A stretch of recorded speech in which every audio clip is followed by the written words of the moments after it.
Happy Veterans Day. Now let's look at electoral fraud in American history, because isn't that a core concept of what our members of the military go forth to defend? The right of American citizens to freely choose who represents us all? Yes, it is. And that is the topic of today's Bold and Blunt. And I'm your host, Cheryl Chumley, giving you a Christian conservative look at today's news, politics, culture, and events. And a quick heads up, a quick 30-second ad here for Bold and Blunt podcast. Pick it up at WashingtonTimes.com. You can subscribe to Bold and Blunt by finding my name, Cheryl Chumley, hyperlinked on the WashingtonTimes.com page, clicking on it, scrolling to the bottom, and there are some easy directions to sign up for my 3 times a week newsletter, Monday, Wednesday, and Friday, containing all my commentaries that I write every day at the Washington Times, along with my Bold and Blunt twice weekly podcasts. They come out on Tuesdays and Thursdays. But another quick heads up, Bold and Blunt is also available on the platform for faith-based podcasts. It's called Edify, and you get to it by going to edify.app/podcasts. And you can check out all the faith-based podcasts there. But of course, you can find Bold and Blunt among the selection. And you can find Bold and Blunt also wherever you get your podcasts. Download them, take them with you, take them in the car, take them on a walk. They're great to work out to. They're great to listen to as you relax on the couch.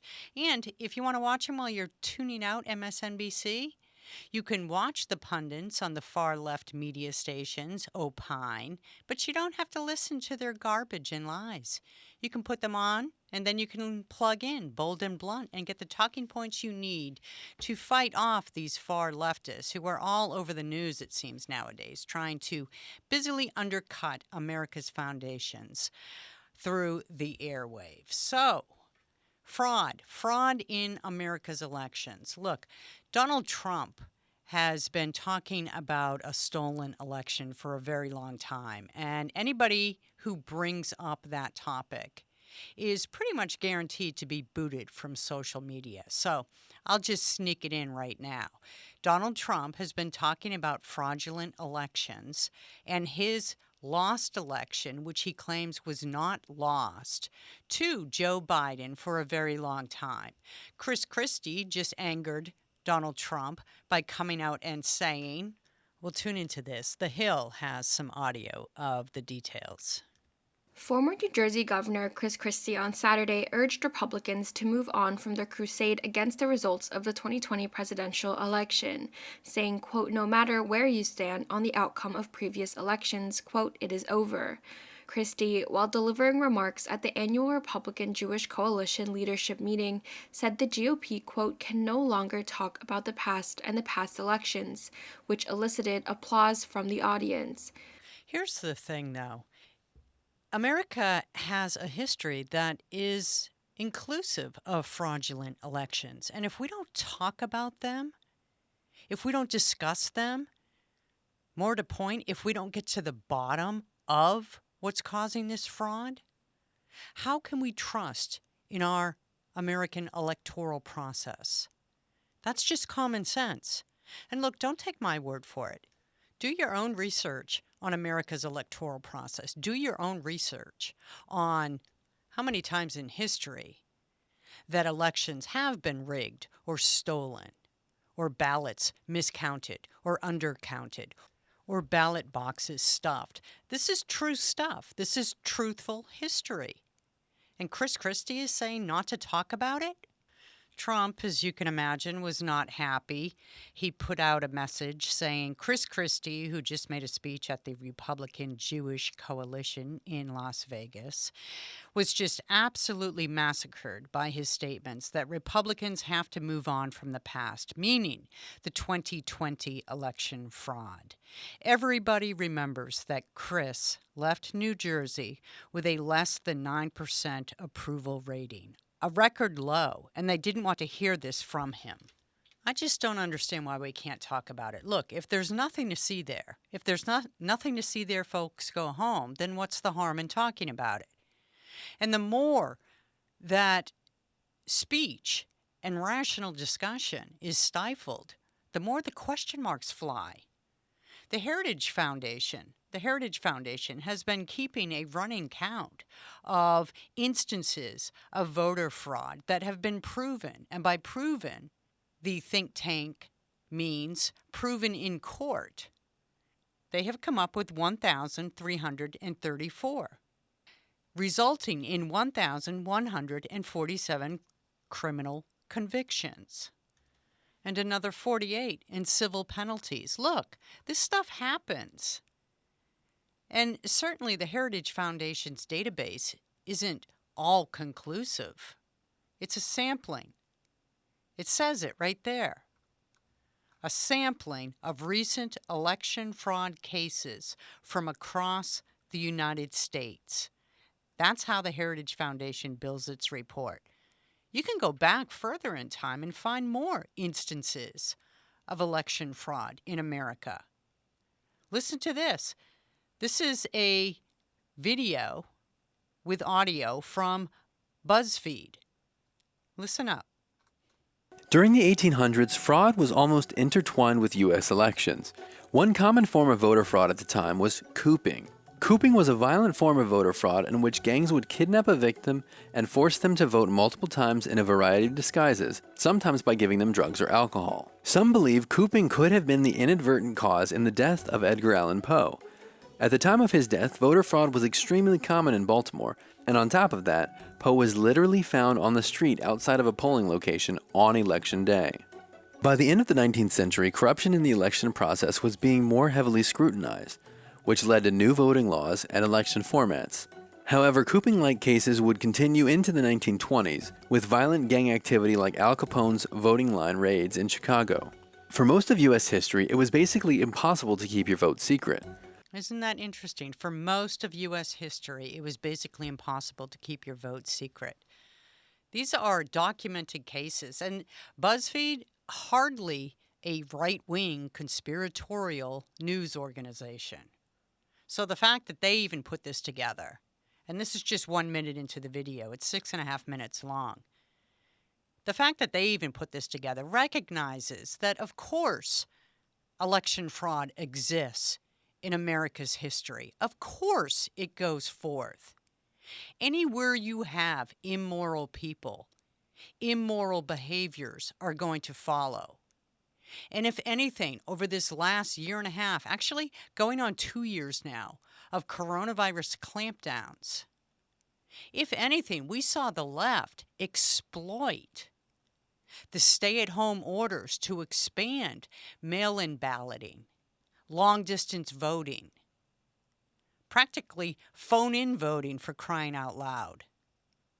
And we know this to be true, that the Democrat Party has a platform, has an agenda to one day, as soon as possible, destroy the Electoral College, because that would work to their advantage in all future elections. It would basically guarantee that Democrats would hold all the political positions of power. So why can't we talk about election fraud in the 2020 election?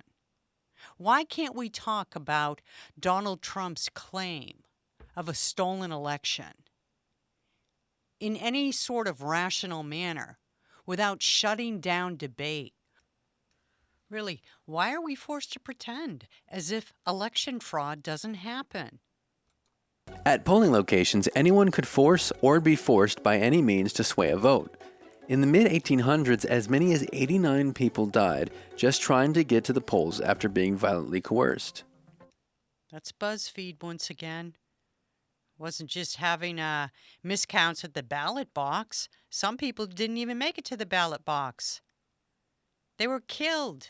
They were killed because they weren't going to vote the way one party wanted them to vote. That's history. That's election fraud. That's extreme election fraud. So on the heels of that violence came the election reform, bringing the ballot boxes inside in public buildings with secret ballots, and it was dictated what the ballots should be made of. They were paper ballots, and they had to be produced by the state. So election reform came from those 89 dead bodies. And yet, fraud still continued. And look, the fraud can take many forms. Impersonation fraud at the polls, false registrations, duplicate voting, fraudulent use of absentee ballots, buying votes, illegal assistance at the polls, ineligible voting, altering the vote count, and ballot petition fraud. Isn't that interesting? That's all the things that the Democrats campaign for. And if you resist their calls for such types of fraudulent voting, you're called a racist. Look, I don't want to misinform. I don't want to wrongly present this video from BuzzFeed, because shortly after these clips, it goes on to talk about how President Donald Trump, then President Donald Trump, because the video was made when he was still president, it was made in October 2020. The video goes on to slam Donald Trump for talking about voter fraud and, as Brennan, or as BuzzFeed puts it, perpetuating the myth of voter fraud. It's funny to me how, on one hand, an organization can present the facts about voter fraud, proving that it is based on historical truths in America, and then on the other hand, just a short hop, skip, and jump 2-3 minutes into a video completely slam somebody for suggesting voter fraud. You can't have it both ways. You can't show the historical truths of voter fraud in America and then deny, dismiss, mock, condemn, censor, stifle, and so forth when it comes to talking about potential, possible voter fraud in the November 2020 elections. And I don't care where you stand on the issue. I don't care if you're staunchly in Donald Trump's camp and believe fully with mind, body, heart, and soul that the election was indeed stolen by the Joe Biden camp, or if you stand on the side of Democrats, mocking, condemning, thinking it ridiculous, thinking it radical to suggest such a thing even occurred. My issue is with the fact that these matters can't be discussed. They can't be freely discussed on social media. They can't be brought up on major news networks without somebody threatening to sue, without somebody actually suing. If there's nothing to see there, then why can't we discuss? I find it very curious that none of the courts took any of the cases that were brought by the Donald Trump campaign and the Donald Trump people, particularly the one in Pennsylvania, which seemed slam dunk, breaking the law, breaking election law.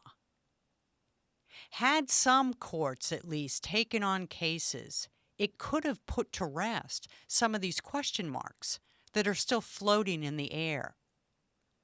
But it's like a big conspiracy, it seems, when you have leftists in politics and leftists in the media and leftists working the ballot boxes and judges who were appointed by leftists and all these leftists saying, shh, shh, shh, quiet down, hush up, shut up. Let's not forget the leftists in big tech, booting people, booting videos. Do you know how hard it was for me to find a video with audio clips of discussion about election fraud? They've all been booted. They've all been booted from YouTube. So it's very suspicious when you can't even talk about it. It's very suspicious when certain cases that seemed open and shut, that seemed at the very least curious enough to bring to the sunlight of a courtroom, when all that was shut down and now we're told, shut up, didn't happen, move on. It doesn't seem the spirit of America, does it? The very spirit that our military members defend, that our military members fight and die to defend. So think of that on Veterans Day. And think of that also while I'm chatting with my guest, Mollie Hemingway. She's the author of the best-selling book, Rigged: How the Media, Big Tech, and the Democrats Seized Our Elections. More fodder to mull over that the left will no doubt tell you is crazy to even think about. Mollie, of course, is an author, best-selling author, a columnist, a political commentator. She's with The Federalist. You've seen her on Fox News, no doubt, about any time you flip on the channel. She's one of America's most esteemed journalists, and I hope you pick up a copy of her book, Rigged. But right now, here's Mollie to talk about it and to talk about issues related to election fraud. Thank you, Mollie, for being on Bold and Blunt. I really appreciate your time. It's great to be here with you. So, your new book, How the Media, Big Tech, and Democrats Seized Our Elections. I notice as we speak today, it's #1 in several key categories on Amazon. So, congratulations on that. We all knew it was going to be an explosive book. Yeah, I'm really happy that it's been received well. I knew I wanted to write about the election because there was that weird thing where after the election, you weren't allowed to talk about what had happened, even though it was clearly the weirdest election any of us had ever been through, with all of the changes to the laws and all of the different behavior of the media and big tech. And so I'm really glad that I got to write about it, and I got to find out, all these interesting stories that I put in there, and that people are appreciating it. Yeah, it's good to be able to have the final word when the left has tried to cancel your viewpoints, right? It's always good to be able to fight back that way. So exactly. Let me just ask you the general question. In your research, what did you find that was most alarming? And should we really be concerned about our electoral process in this country? Well, it's always good to be concerned about the electoral process because you need to have free and fair elections in order to have a republic. And there have been times throughout our history where there have been problems with how elections have been administered, and you have to work to fix them and get back on a proper path. There were, I would say, two things that I found most surprising personally. I mean, there's a lot that's in there that's interesting. The first for me was when I realized that the same guy who ran the Russia collusion lie of 2016 also ran the 2020 election operation. His name is Mark Elias. He's this big Democrat powerhouse attorney. His partner was just indicted for his role in that Russia collusion hoax. Wow. And he's the guy who got that all going, funded the people who made up the lie, all that. And he's also the guy, what he's really known for is kind of making chaos and confusion of our election laws. He likes to expand mail-in balloting. At the same time, you decrease scrutiny of mail-in ballots, thereby creating opportunities for problems. So that was definitely, for me personally, I couldn't believe that I'd covered the Russia collusion hoax, and then it was the same guy that was involved in the election. But the most explosive thing, I think, would be that Mark Zuckerberg privately funded a takeover of government election offices.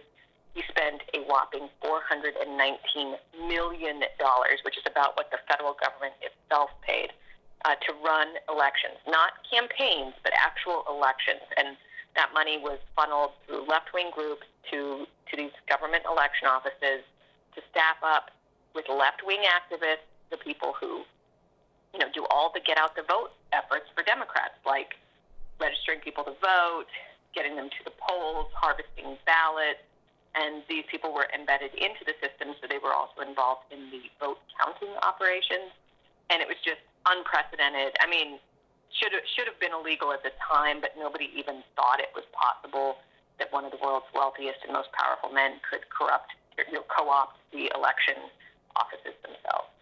Should we have any hope or expectation that there will be some accountability to these people? Well, I actually think things there are ways.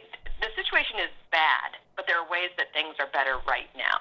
I mean, the left has really focused on election day operations for decades, and it has paid off.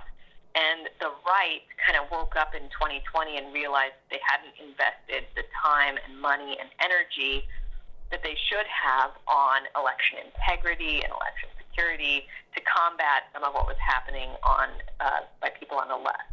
But they did wake up, and so you have had some improvements in some state laws. You've had modest improvements in Georgia and Texas.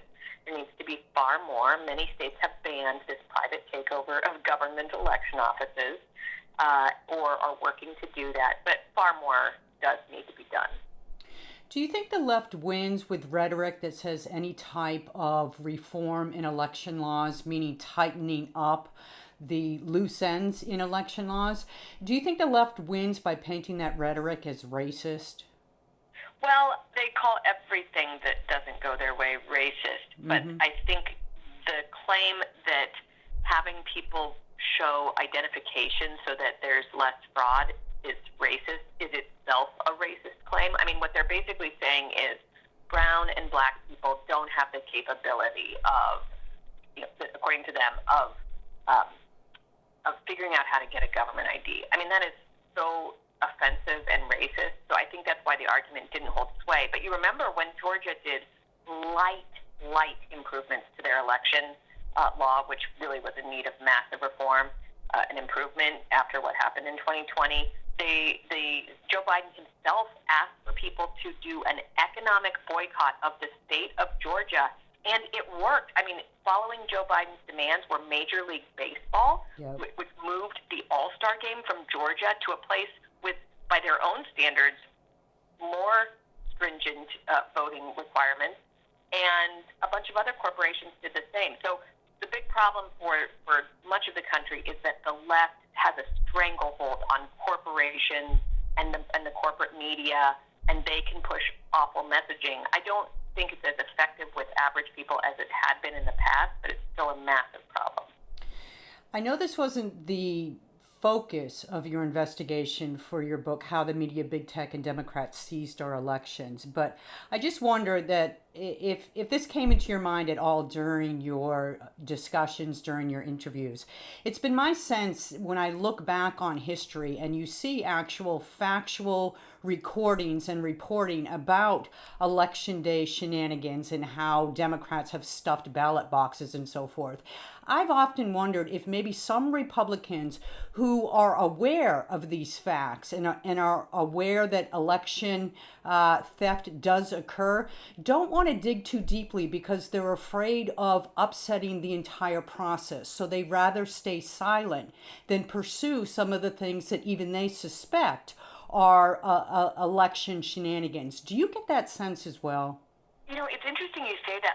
I'm not sure exactly with voting, but I think that's actually a general problem for much of the country is they've gotten a sense of just how rigged everything is.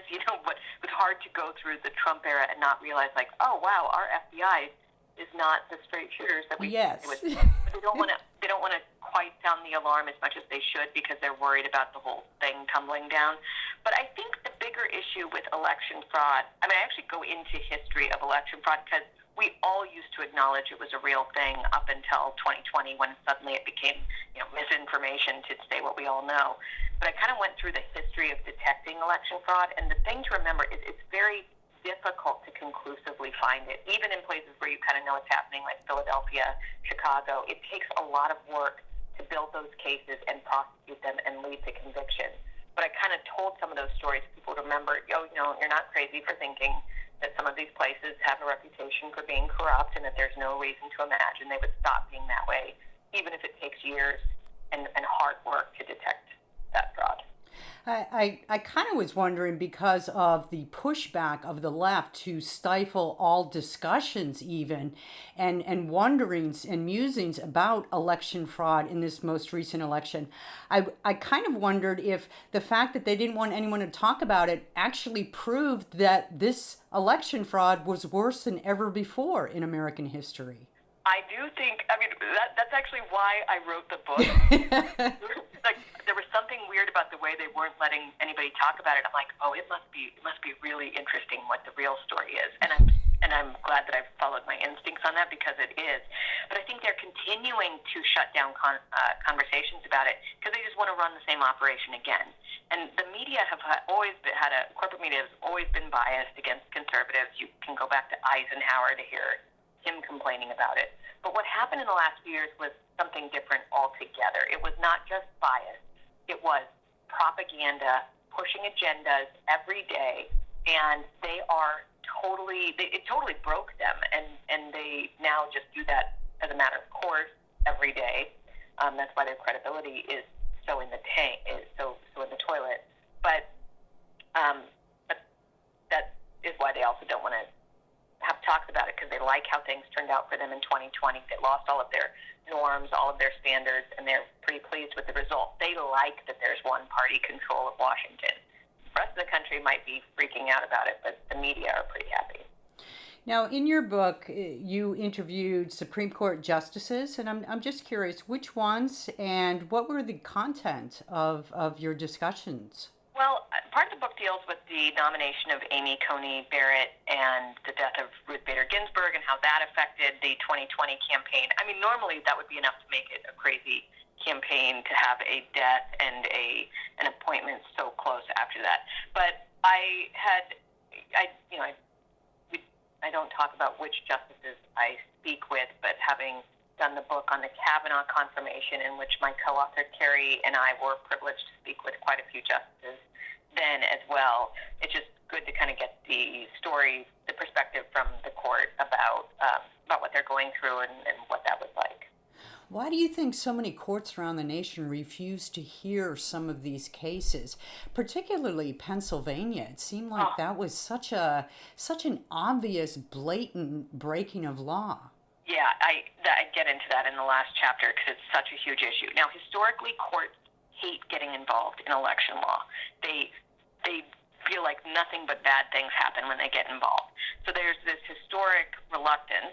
But then in 2020, you have literally hundreds of laws being changed with quite a bit of, at best, confusion, at worst, intentional refusal to follow the law. Or, you'd have one county in a state following the law one way, another county following it another way. So that leads to court disputes, and the courts would not resolve them. And that, therefore, disenfranchises legal voters in one county relative to illegal voters in another county. They should have come in, and I think it was Kavanaugh who had this statement. Thomas, Alito, Kavanaugh all were seeming to be more inclined to take on these cases and resolve some of these disputes. And I think it was Kavanaugh who said that, failure to resolve these issues going forward was a problem. It wasn't just about the 2020 election, but because they didn't resolve these cases and name a clear winner or loser on some of these things, that means the chaos and confusion leads into the next election and the next election until some people finally resolve these disputes. But there were a lot of Pennsylvania Supreme Court cases that were horribly handled, and that is a very lopsided, very partisan court, like 7-2 Democrat, and they would just completely flout the law to achieve a particular outcome, whether that was keeping the Green Party off the ballot or extending voting or any number of things that contradicted the law as set by the legislature, which, as we know, is how the Constitution requires it. It is the future that is the big concern here, and I want to finish up with that question, but there's one I want to ask before leading into that one.